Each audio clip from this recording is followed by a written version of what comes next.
ಆಯ್ಕೆಗಳು ಬರೋದಕ್ಕೆ ಮೊದಲು ಲೀಲಾವತಿ ಹಾಗೂ ಸುನಂದ ಇಬ್ರು ಬಜರುತ್ತಿದ್ದಾರೆ. ಲೀಲಾವತಿ. ಗೋಪಿಚಂದ್. ಗೋಪಿಚಂದ್. ಸುನಂದ. ಪಂಕಜ್ ಅಡ್ವಾಣಿ. ಪಂಕಜ್ ಅದ್ವಾನಿ. ನೀಲಕಂಠ. ಆಯ್ಕೆಗಳು ಬೇಕಾ? ಆಯ್ಕೆಗಳು: ಪಂಕಜ್ ಅದ್ವಾನಿ, ಅರವಿಂದ್ ಸವೂರ್, ವಿವಿಎಸ್ ಮೂರ್ತಿ, ಗೀತ್ ಸೇಠಿ. ನೀಲಕಂಠ. ಪಂಕಜ್ ಅದ್ವಾನಿ. ಉತ್ತರವನ್ನ ನೋಡೋಣ. ಪಂಕಜ್ ಅದ್ವಾನಿ ಉತ್ತರ ಸರಿಯಾಗಿದೆ. ಸುನಂದ ಅವರಿಗೆ ಖುಷಿ. ಈ ಒಂದು ಕೃತಿಯನ್ನ ಕೊಟ್ಟಿದ್ದೇನೆ. ಜೊತೆಗೆ ಇನ್ನೂ ಒಂದು ಪುಸ್ತಕ, ಬದುಕು ಬೆಳಕು, ಮಸು ಮನ್ನಾರ್ ಕೃಷ್ಣರಾವ್ ಬರೆದಿರುವಂತಹ ಕೃತಿ. 2 ಪುಸ್ತಕ ಸುನಂದ ಅವರಿಗೆ ಕೊಟ್ಟಿದ್ದೇನೆ. ಲೀಲಾವತಿ ಅವರಿಂದ ಅಡವಿ ಈ ಒಂದು ಕೃತಿಯನ್ನ ಹಿಂದಕ್ಕೆ ಪಡೆದಿದ್ದೇನೆ. ಈಗ ನಾವು ಬಂದಿದ್ದೇವೆ ಕೊನೆಯ ಪ್ರಶ್ನೆಗೆ, ಬಂಪರ್ ಪ್ರಶ್ನೆಗೆ. 4 ಪುಸ್ತಕಗಳು: ಈನಿಯಡ್, 11 ಚಂಪಾ ನಾಟಕಗಳು, ಬೊಗಸೆಯಲ್ಲಿ ಮಳೆ ಹಾಗೂ ಸರಸ. ಪ್ರಶ್ನೆ: ಈ ಸ್ತನಿಯ ಮೈ ಮೇಲೆ ದೊಡ್ಡ ಪ್ರಮಾಣದ ಮೀನಿನಂತಹ ಕುರುಪೆಗಳಿವೆ. ಸುಳುಹು 1: ಈ ನಿಶಾಚರಿಯನ್ನು ಕೆರಳಿಸಿದರೆ ಅತ್ಯಂತ ದುರ್ಗಂಧಮಯ ಅಪಾನವಾಯುವನ್ನ ಬಿಡಬಲ್ಲದು. ಸುಳುಹು 2: ಹಲ್ಲಿಲ್ಲದ 16 ಇಂಚು ಉದ್ದ ನಾಲಿಗೆಯ ಈ ಜೀವಿ ಅಪಾಯಕಾರಿ ಸನ್ನಿವೇಶದಲ್ಲಿ ತನ್ನ ದೇಹವನ್ನ ಸುತ್ತಿಕೊಂಡು ಉಂಡೆಗಟ್ಟಬಲ್ಲದು.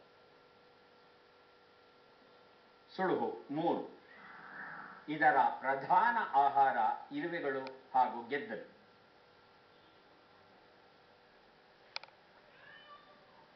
ಉತ್ತರವನ್ನ ನೋಡೋಣವಾ? ಉತ್ತರವನ್ನ ನೋಡೋಣ. ಚಿಪ್ಪು ಹಂದಿ ಅಥವಾ ಪ್ಯಾಂಗೋಲಿನ್ ಅಂತ ಹೇಳ್ತಾರೆ. ಇರುವೆ ಭಕ್ಷಕ ಅನ್ನೋ ಹೆಸರು ಕನ್ನಡದಲ್ಲಿ ಇದೆ. ಯಾಕಂದ್ರೆ ಹೆಚ್ಚಿಗೆ ಇದು ಇರುವೆಗಳನ್ನ ತಿನ್ನುತ್ತೆ. ಯಾರಿಗೆ ಎಷ್ಟು ಪುಸ್ತಕ ಬಂದಿದೆ ಅದನ್ನ ಈಗ ನೋಡೋಣ. ಮೊದಲಿಗೆ ಸುನಂದ ಅವರಿಗೆ 3 ಪುಸ್ತಕಗಳನ್ನ ಕೊಡ್ತಾ ಇದ್ದೇವೆ. ದಯವಿಟ್ಟು ಪುಸ್ತಕಗಳನ್ನ ಸ್ವೀಕರಿಸಿ ಕಾರ್ಯಕ್ರಮದಲ್ಲಿ ಭಾಗವಹಿಸಿದ್ದಕ್ಕೆ ತಮಗೆ ಅಭಿನಂದನೆಗಳು.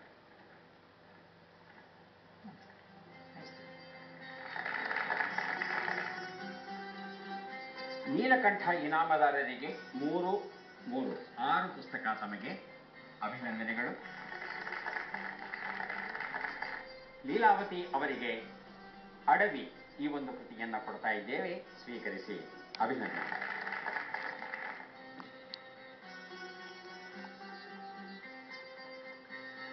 ನಗು ಮತ್ತೆ ಅಳು ಮನುಷ್ಯನ ಬದುಕಿನ ಅವಿಭಾಜ್ಯ ಅಂಗ ಅಂತ ತಿಳಿದವರು ಹೇಳ್ತಾರೆ. ಅಳು ಅಂದ ಕೂಡಲೇ ಅಳುವಿನ ಜೊತೆ ಕಣ್ಣೀರು ಅನಿವಾರ್ಯವಾ? ಇದು ಪ್ರಶ್ನೆ. ಏನ್ ಸರ್, ಅತ್ತ ಮೇಲೆ ಅದು ನಿಜವಾಗಿ ಅಳುವಾಗ ಕಣ್ಣೀರು ಬಂದೇ ಬರುತ್ತಲ್ಲ, ಅದರಲ್ಲಿ ಏನು ವಿಶೇಷ ಅಂತ ನೀವು ಕೇಳಬಹುದು. ಆದರೆ ಕಣ್ಣೀರು ನಿಜಕ್ಕೂ ಯಾವಾಗ ಬರುತ್ತೆ ಅನ್ನೋದನ್ನ ತಿಳ್ಕೋಬೇಕಾದ್ರೆ ನಿಮ್ಮ ಮನೆಯಲ್ಲಿ ಒಂದು ಪುಟ್ಟ ಮಗು ಇದ್ರೆ ಗಮನಿಸ್ ನೋಡಿ. ಹುಟ್ಟಿದ ಕೂಡಲೇ ಮಗು ಅಳುತ್ತೆ, ಅದರ ಕಣ್ಣಲ್ಲಿ ನೀರು ಬರುತ್ತಾ? 1 ತಿಂಗಳಾಗುತ್ತೆ, ನೀರು ಬರುತ್ತಾ?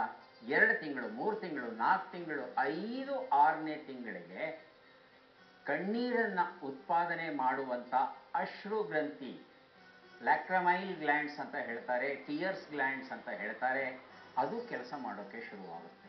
ಹಾಗಾಗಿ ಮಗುವಿಗೆ 5, 6 ತಿಂಗಳಾದ ಮೇಲೆ ಕಣ್ಣೀರು ಬರುತ್ತೆ ಹೊರತು ಅಲ್ಲಿಯವರೆಗೆ ಅಳುತ್ತೆ, ಆದರೆ ಕಣ್ಣೀರು ಬರೋಲ್ಲ. ಮತ್ತೆ ಭೇಟಿಯಾಗೋಣ. ನಮಸ್ಕಾರ.